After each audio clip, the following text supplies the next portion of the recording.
Hello everyone, welcome back to Elfo Deco. Today we're going to be making some spring theme coasters. If you haven't noticed, I love making coasters and just functional art in general.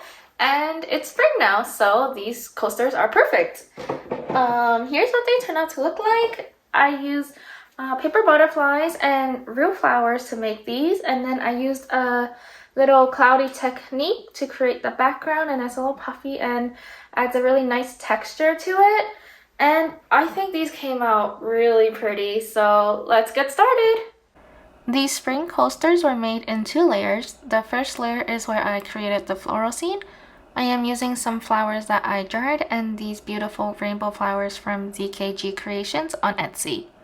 The moths are from Moth and Myth. I will link all the suppliers in the description. I am creating these coasters with Totaboat's high performance slow resin and circle coaster molds from Crown Made. For the first layer, I am just pouring a small amount to cover the mold. I am trying to leave more space for the second layer because it will give a little more depth to the background. Here I am bending the moths to make it seem like they're flying.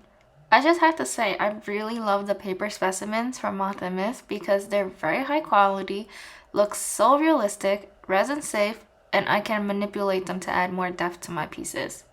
I just love them, but anyways, let's continue creating. After adding the moths, I'm just going to place the flowers to create the scene that I want. As always, I don't really have a plan for placement, I am just placing the flowers as I go.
For the second layer, we need 3 colors.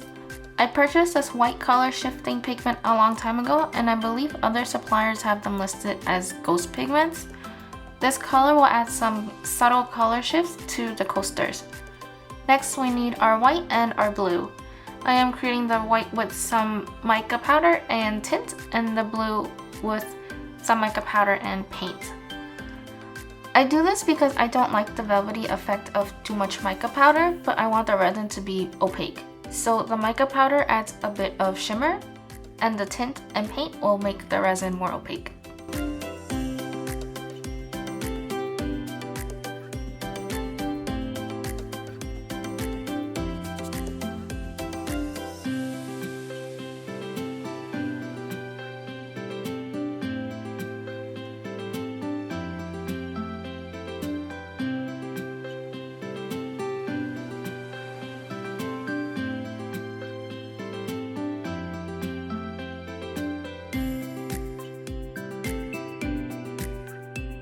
Once all of my colors are mixed well, I'm ready to pour. I have my clear resin here and I am just pouring that into the mold. I didn't fill it up all the way to leave some space for the colors. I'm starting with the color shifting pigment and I am just splattering the pigment into the resin. Then I'll do the same with the white and the blue.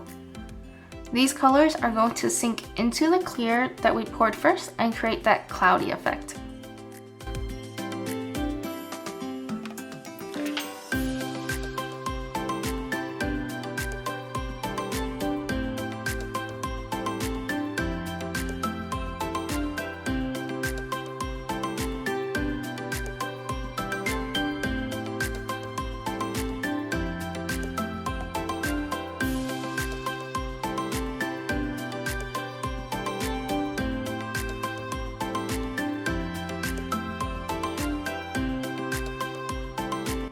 Once I am done splattering all my colors, I am just adding some random swirls just because.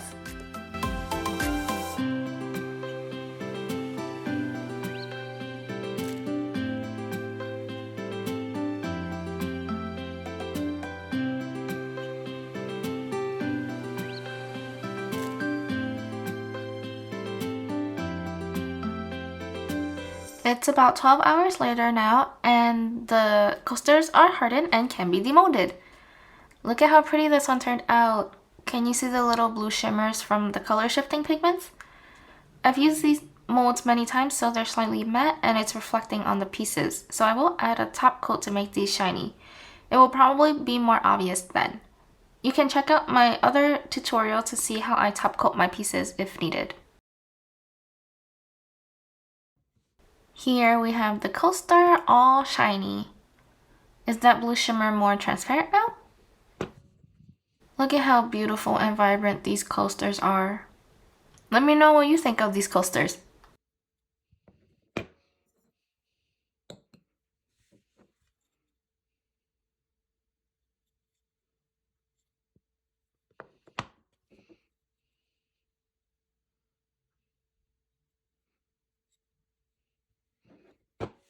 Thank you for watching this video. If you enjoyed this process, please hit that like and subscribe button.